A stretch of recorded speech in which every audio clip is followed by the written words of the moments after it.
Ardika Kaska. Ardika Kaska ada. Alhamdulillah. Arin ada. Ada. Anzeti ada. Asrika. Asrika ada. Bimo ada. Fadil ada. Ada. Azhar nggak ada ya? Berarti Azhar nggak masuk ya? Sekretaris jangan lupa dicatat. Azhar nggak masuk. Cuma hanya sekedar teoritis, tapi kalian tentunya bisa menerapkannya benar-benar di dalam kehidupan sehari-hari. Artinya kita teorinya dapat, ilmu pengetahuannya dapat, kemudian prakteknya juga dapat. Hari ini itu akan membahas tentang hak dan kewajiban warga negara ya di area kita kali ini. Sebelum mulai, Ibu ingin kita sebagai warga negara, bicara tentang warga negara nih, kita tunjukin rasa, apalagi generasi muda ya, kita tunjukin rasa cinta tanah air kita. Sebelum belajar, supaya kelihatan lebih happy, awalnya kita nyanyi lagu wajib dulu bersama-sama. Apa ya, banyak ya, jangan banyak-banyak. Berbeda ya, kita nyanyi bersama-sama. Enaknya berdiri apa duduk? Berdiri ya, biar lebih menghayati cinta tanah air. Oke, silakan berdiri. Berdiri semua. 1, 2, 3. Berkibar.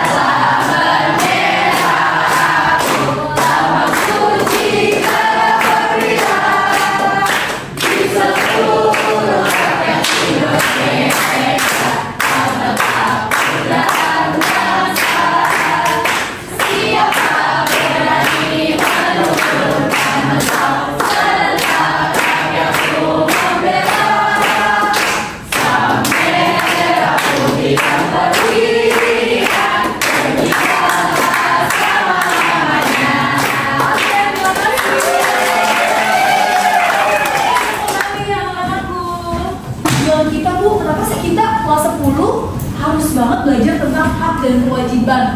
Supaya apa sih Bu? Biar apa ya? Pertama, tujuannya adalah kita belajar ini diharapkan kalian setelah mempelajari teori tentang warga, apa itu hak, apa itu kewajiban, kalian memahami secara detail tentang pengertian hak dan kewajiban. Sehingga besok di dalam kehidupan sehari-hari kalian tahu, wah, gue tahu nih, ini yang hak saya, ini yang bukan hak saya, ini kewajiban saya, apa saya sebagai pelajar SMA Kopi, apa kewajibannya gitu kan. Dan setelah tahu, jangan udah belajar, sudah tahu teorinya, sudah tahu landasan hukumnya, sudah tahu konstitusinya, aturannya, tapi tidak dilaksanakan dalam kehidupan. Artinya belajar kita nih nihil, nggak goals. Berarti karena apa?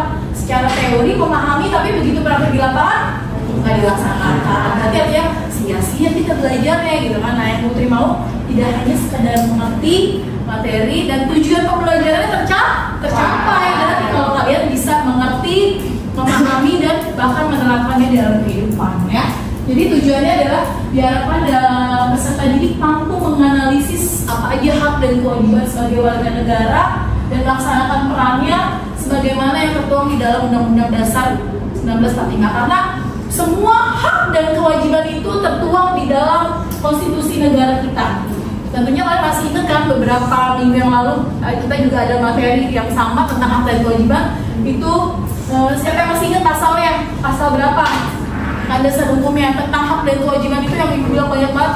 Jangan sampai lupa, itu akan keluar di manapun, karena sebagai WNI kita harus tahu pasal tentang hak dan kewajiban itu ada di pasal 27 sampai 30. 7, 28, 29, 30, 31, 32, 33, 34 itu adalah pasal-pasal inti tentang hak-hak dan kewajiban warga negara Indonesia ya. Oke, next, lanjut.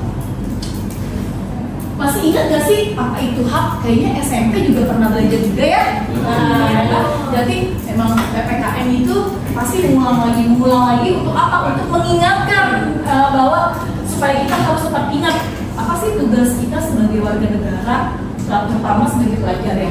Apa sih yang dimaksud dengan hak? Masih ingat kan? Kemudian apa yang dimaksud dengan kewajiban? Terus apa aja sih hak kita sebagai warga negara, khususnya sebagai kewajiban kita sebagai seorang pelajar ya. Kita sama-sama cari contohnya dalam kehidupan. Kemudian apa saja kewajiban kita sebagai warga negara. Nah, sebelum masuk ini Bu Putri ada video. Pak Bu Putri jelasin dulu ya sebentar itu. Apa sih itu hak Apa sih itu kewajiban? Oke, sebelum dijelasin, ada yang bisa nggak? Bu Putri langsung kasih poin A plus deh yang bisa jawab. Ya. Yang bisa jawab, Ibu langsung kasih A plus. Oke, siapa yang bisa kasih contoh? Kasih contoh. Apa itu? Maknanya dulu ya. Apa itu hak? Apa sih hak? Ini hak saya loh. Enggak, hak saya ya kan. Hak saya loh, saya untuk mendengarkan materi hari ini, mendapat pembelajaran PPKN dari Bu Putri ya kan. Jadi apa sih yang dimaksud dengan hak? Jom yang bisa langsung dapat A plus. Aku ayo duluan ya. Habis saya baru Keisha. Oke, ayo. Hak itu sesuatu yang didapat dari kewajiban. Hak itu apa? Hak itu sesuatu yang didapat dari kewajiban. Sesuatu yang didapat dari kewajiban. Iya. Jadi maksudnya Jadi bisa dijelaskan teman-teman? Jadi hak itu sebagai kewajiban itu pasti ada hak. Jadi kayak harus hak ini, nanti dapat hak. Iya. Sama nggak hak dan kewajiban? Beda. Beda. Coba Keisha, ini Keisha udah beri tangan. Tadi kan hak itu didapat kalau sudah bisa melaksanakan hal. Kalau kewajiban itu apa Keisha? Kewajiban itu suatu tanggung jawab yang memang harus dilakukan oleh orang atau kelompok, dan terkadang tujuannya memang untuk mendapatkan suatu hak itu. Oke, berarti bagus ya, benar ya? Berarti hak itu apa sih? Kita lihat di depan anak-anak tulisannya jelas ya, benar ya.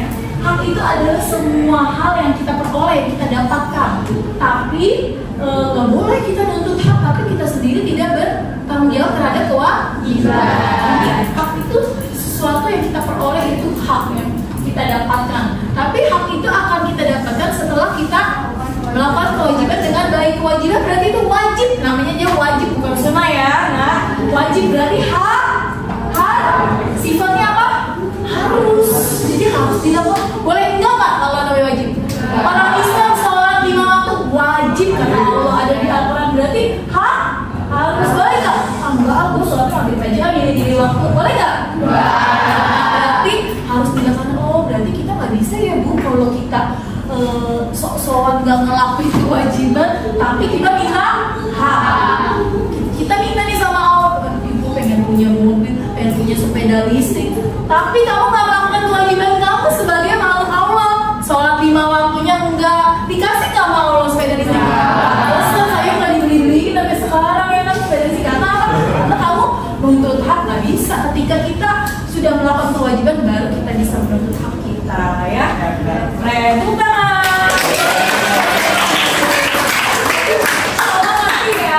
Insya Allah ngerti tentang kewajiban dan hak.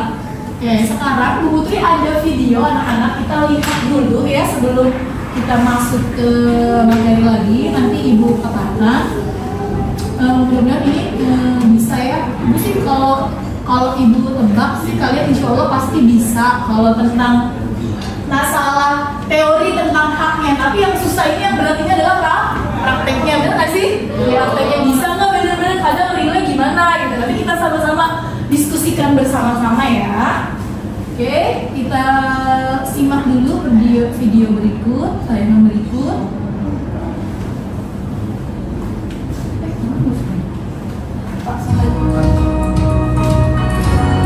Di sini Bu Putri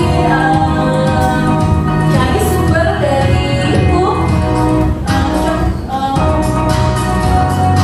tentang hak dan kewajiban warga negara. Bisa lihat sama-sama perhatikan videonya baik-baik.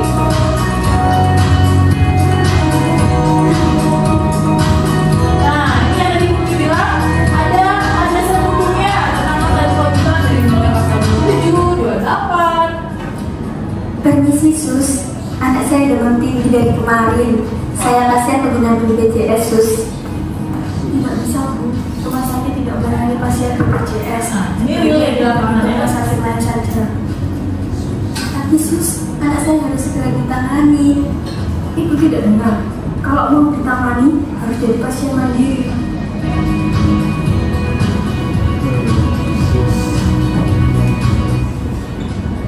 Permisi Sus, anak saya sakit. Oh, boleh masuk? Saya pasien mandiri. Oh, segera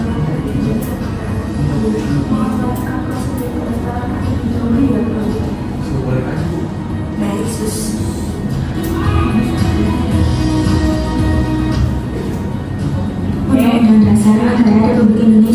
tahun 1945, pasal 28H ayat 1 dijelaskan bahwa setiap orang berhak untuk memperoleh pelayanan kesehatan.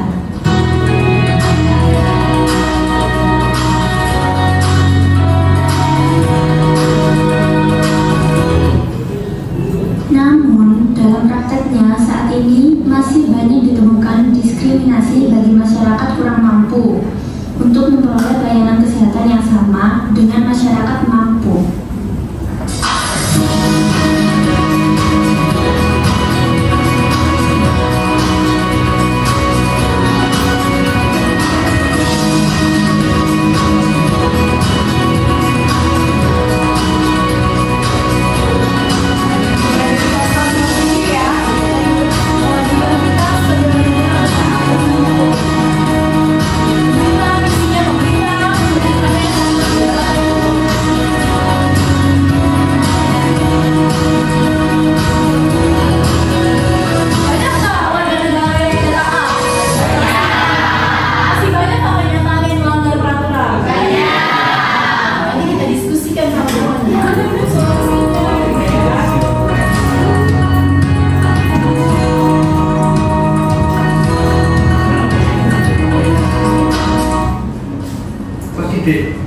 Boleh tunjukkan surat-surat berkendara? Nah, pernah nggak siapa yang pernah tilang?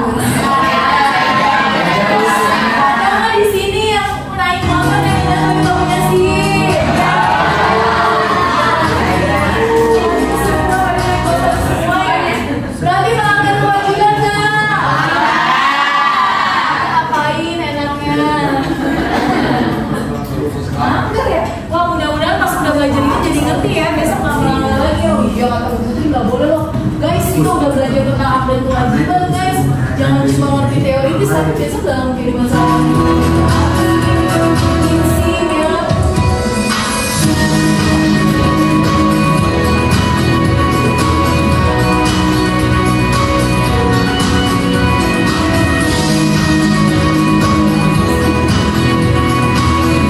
Ya, pasal 27 nih.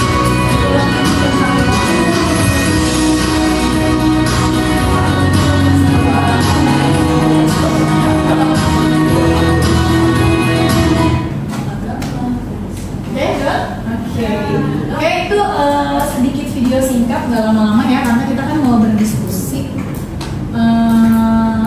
Sampai di sini sebelum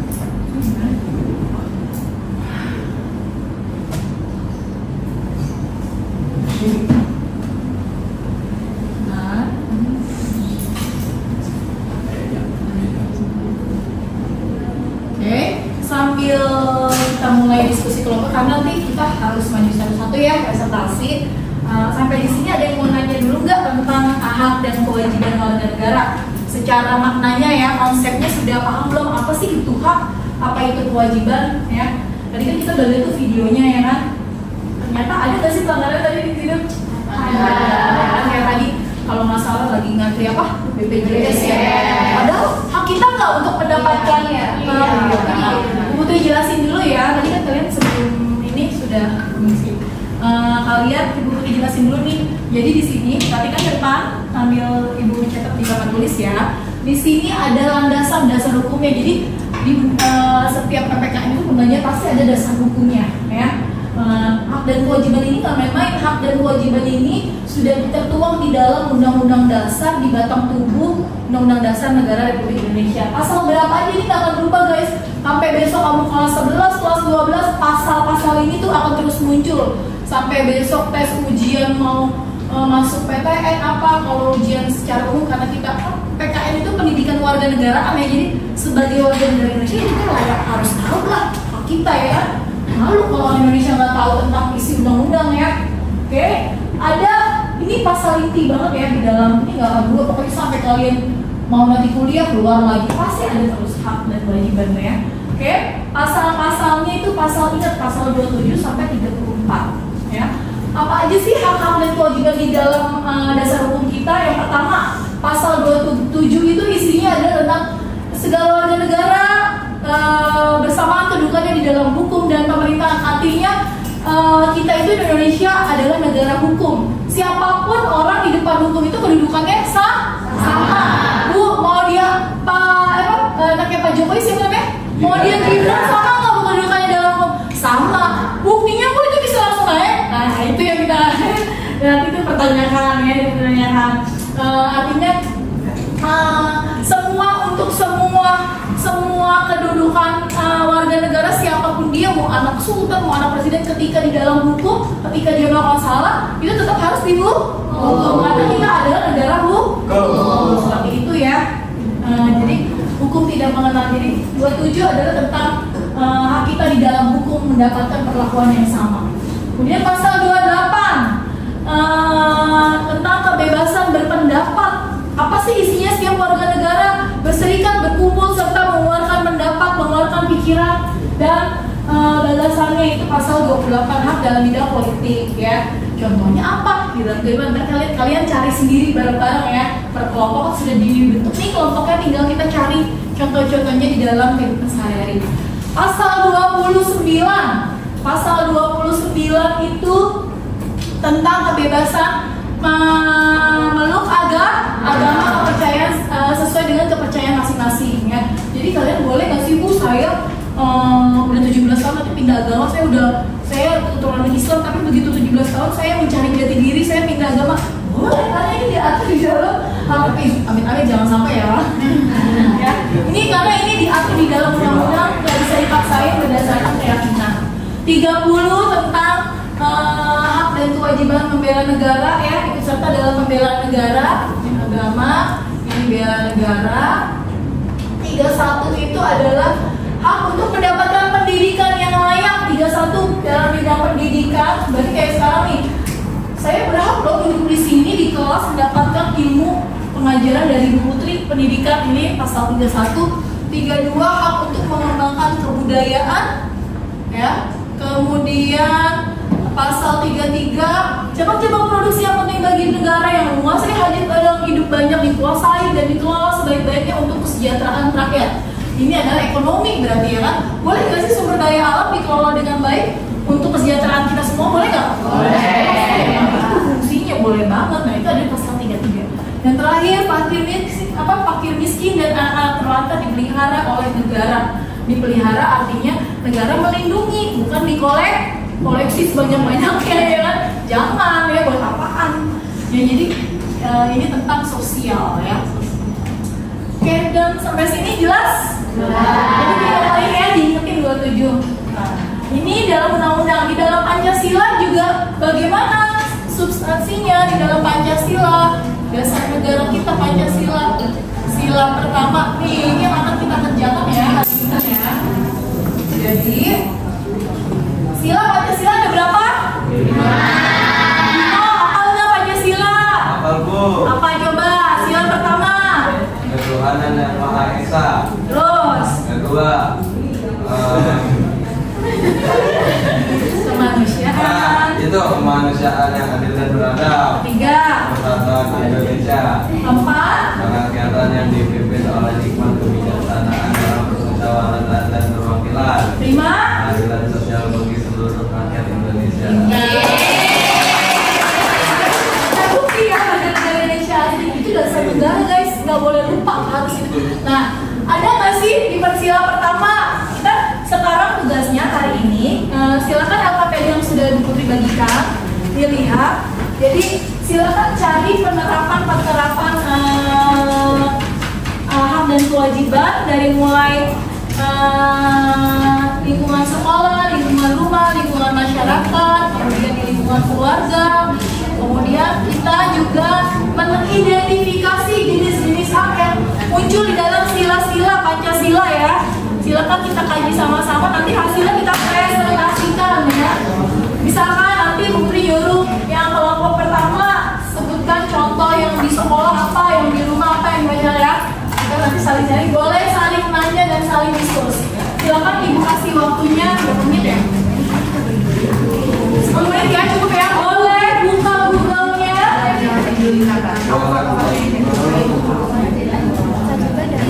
Oke, tadi asesmen awalnya sudah Bu Putri kirim kan, ini di grup kita ya. Di WA sudah diisi semua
Aja sih contoh dalam kehidupan, tapi fokus aja sih kayaknya mau kasih contohnya yang mana dulu sebanyak-banyak ya.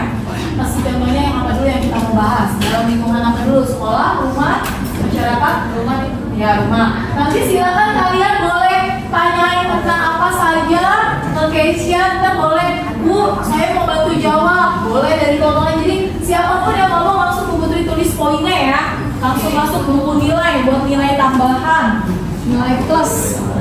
Ya, silakan dengarkan dulu presentasi dari perwakilan kelompok Keisha, Rasya, dan Alika. Yuk, Jadi di sini aku mau apa nih memaparkan perwujudan hak apa saja sih yang kita dapatkan di lingkungan rumah gitu ya.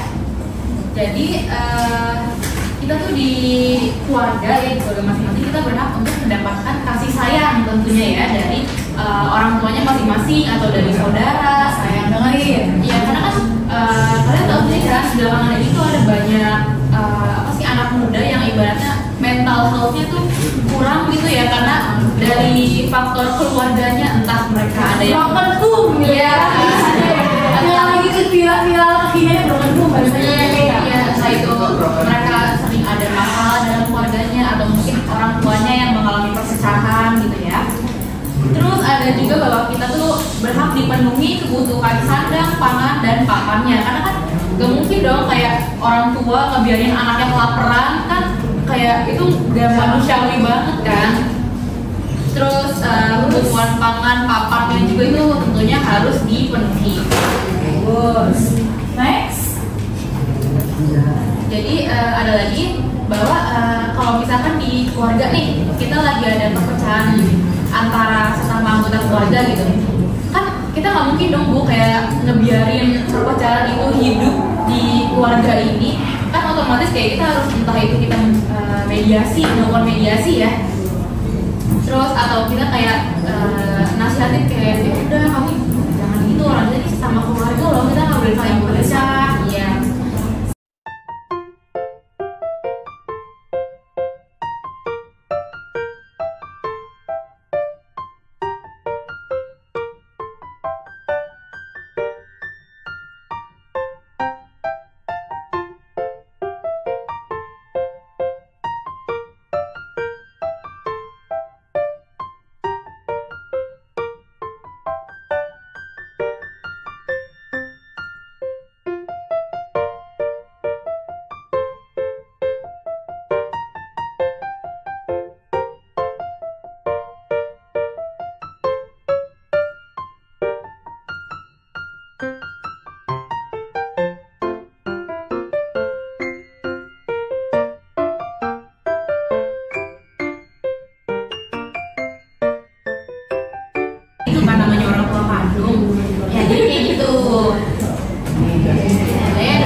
Dari kelompok sini ya pengen nanya.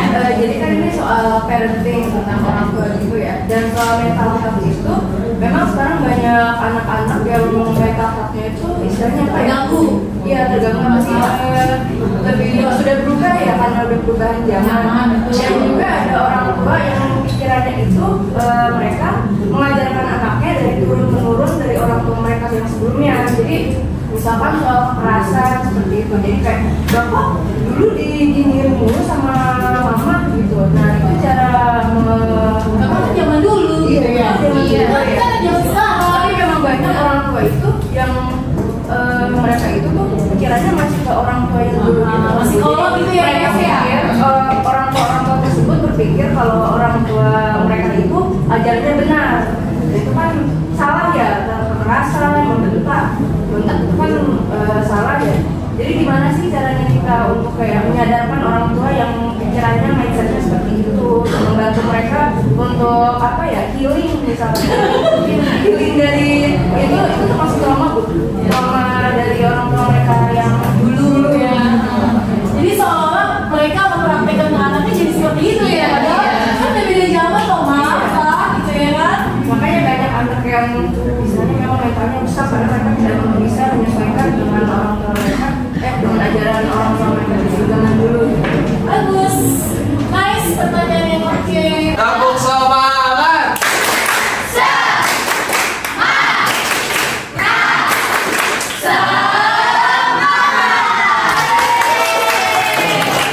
Ini lagi jangan sombong ya. Akun ya.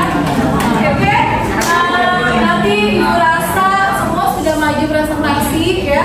Semua tadi dari pelanggaran-pelanggaran sanksinya, cara menegurnya seperti apa. Tadi kan ketika sudah tahu terus apa saja, tahu hak kita di rumah, di sekolah ya, kewajiban kita di sekolah, di rumah. Ibu rasa kalian sudah pada paham ya, insya Allah ya. Harapan Bu Putri adalah setelah mempelajari tentang hak dan kewajiban, kita nggak cuma pintar secara teoritis tentang hak, tahu hak. Gue tahu nih sekarang sudah belajar PPKN ya kan, mana yang hak gue pulang-pulang gue mau nuntut apa mau gue. Tapi kan boleh, oke, nggak apa-apa. Tapi tentang kewajiban dulu, boleh nggak berkawan-kawan tentang hak, tapi kewajibannya tidak dijalankan ya kan?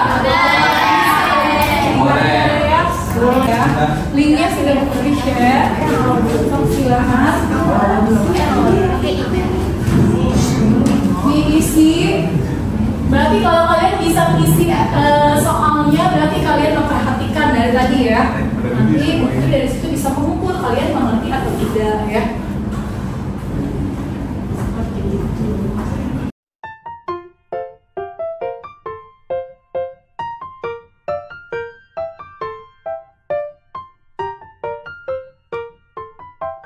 Udah semua? Udah. Ya. Tujuan pembelajarannya nanti kita lihat ukuran nilainya, ukuran asesmennya. Dan ketika nilai kalian baik, itu berarti kalian memahami. Baik teman-teman, sebelum kita mengakhiri pelajaran Ibu Putri, kita membaca surat Al-Asr terlebih dahulu. Doa di dalam hati.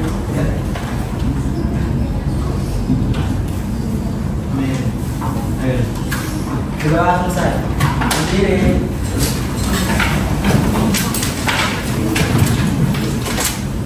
Mengucapkan terima kasih. Terima